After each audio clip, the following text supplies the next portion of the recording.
Ensuite là, si on rafraîchit, qu'on clique ici sur ajouter parent, on voit qu'on est redirigé directement sur un formulaire, non une page blanche.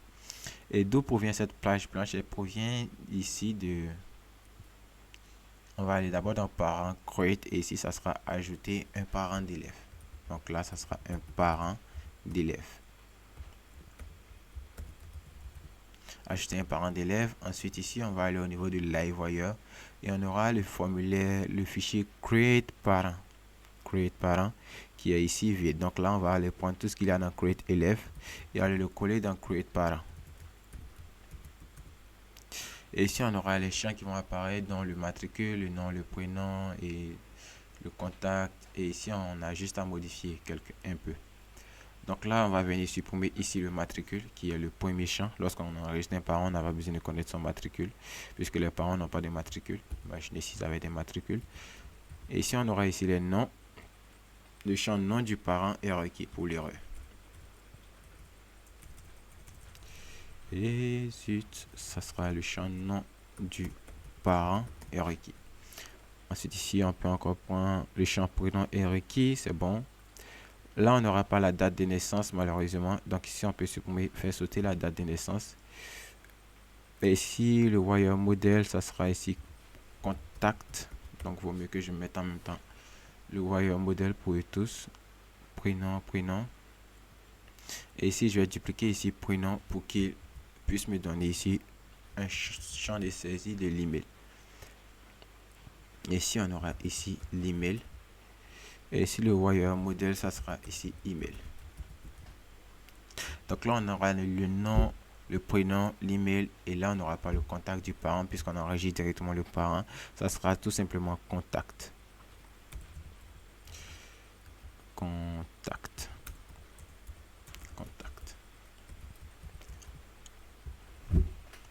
Donc voilà les champs qu'on aura, ces 4 champs là qu'on aura pour la liste pour les parents. Ensuite, ce qu'il va falloir faire, c'est qu'on va aller au niveau du contrôleur LiveWire et on va chercher le fichier create élève.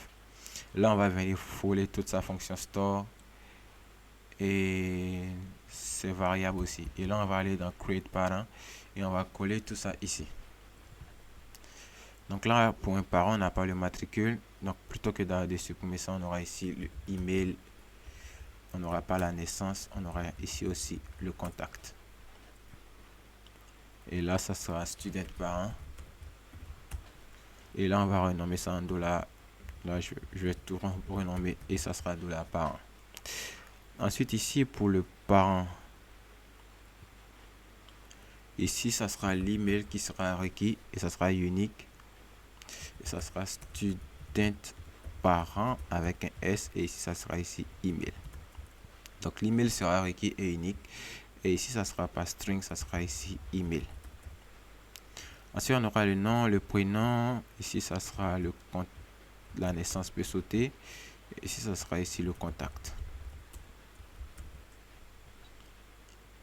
Ensuite, pour un parent, on n'aura pas le matricule. On aura ici, on a déjà le nom. On peut laisser le nom. Ici, on va remplacer ici naissance par email. Et ici, contact parent par contact tout simplement. Et ici, on fera un return, redirect route. Et la route, ça sera ici parent. Et ici, ça sera parent ajouté. Et là, on appellera ici une exception. Il sera ici E. Et je pense qu'on sera bon ici pour ajouter ici un parent. Donc ici, je vais tester ça. Je vais mettre parent John Doe. Donc là, ça sera parent John Doe. Et là, ça sera John Doe. John Doe @gmail.com. Et ici, le contact, on peut prendre quelque chose de manière aléatoire. Et ici, si on clique ici sur ajouter, je pense que là, on est dans l'exception, si je ne me trompe pas. Je pense qu'on est dans l'exception ici. Et là, je vais faire ici un dump and die de $E pour voir ici l'exception que j'ai.